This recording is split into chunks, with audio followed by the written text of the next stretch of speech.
Erica, binuking ng isang bigatin. Sino nga ba ito? So, bago natin pagpatuloy ang ating pag-support today's video, kung bago ka pa lang sa aking channel, please subscribe po, like, and pakit na rin po natin guys ang notification bell upang ma-update po tayo tuwing ako po nag-upload patungkol sa Team Kalingap. And please support po natin ang buong Team Kalingap, lalong-lalo na po kila Kalingap Rob, Kuya Bal na patuloy na tumutulong po sa mga kabataan. Alam niyo ba guys, isang netizens na bigatin po na ang nagbuking kay Erica na kung saan po ay siya po ay isang architect, na kung saan po ay siya po yung kumbaga siya po yung architect sa bahay ni Erica.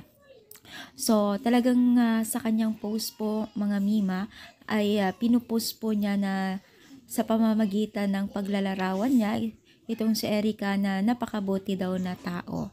So hanggang ngayon pa rin po kasi mga ay marami po pa rin pong sumusuporta at sumusubaybay kay Erica. Hindi pa rin po natin mapigilan yung pagiging isang sikat niya, no?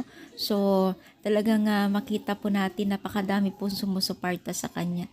Bagamat po ay syempre achievement pa rin po ng Team Kalingap yan kasi sila po talaga yung nagpakilala sa social media at talagang marami pong nagmahal din po sa kanya. Sana ipagpatuloy pa rin po ni Erica kung siya po talaga ay mabuting tao.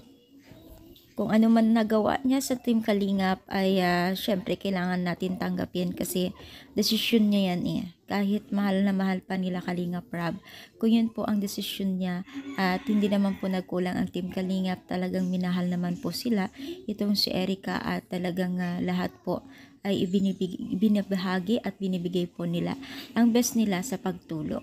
Napakaswerte po ni Erica sa pamamagitan ng pagkakilala o natagpuan ng Team Kalingap. Syempre sila Rowell na rin po, no? Kasi siya po yung naka-scout at dahil po sa kanila ay nakilala at umahon po ang hanap buhay o pinansyal po nila Erica.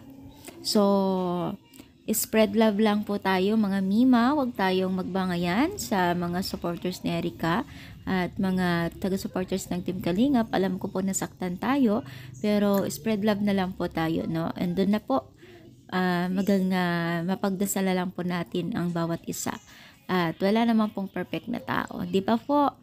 Kaya anong masasabi nyo? Masaya rin po ba kayo sa achievement ni Erica no, kung saan ay patuloy po ang kanyang pagdagsa ng blessing na kahit wala na po sa Team Kalingap? I-comment lang po dito sa baba at palike po ang ating video. Thank you so much and more power. God bless po.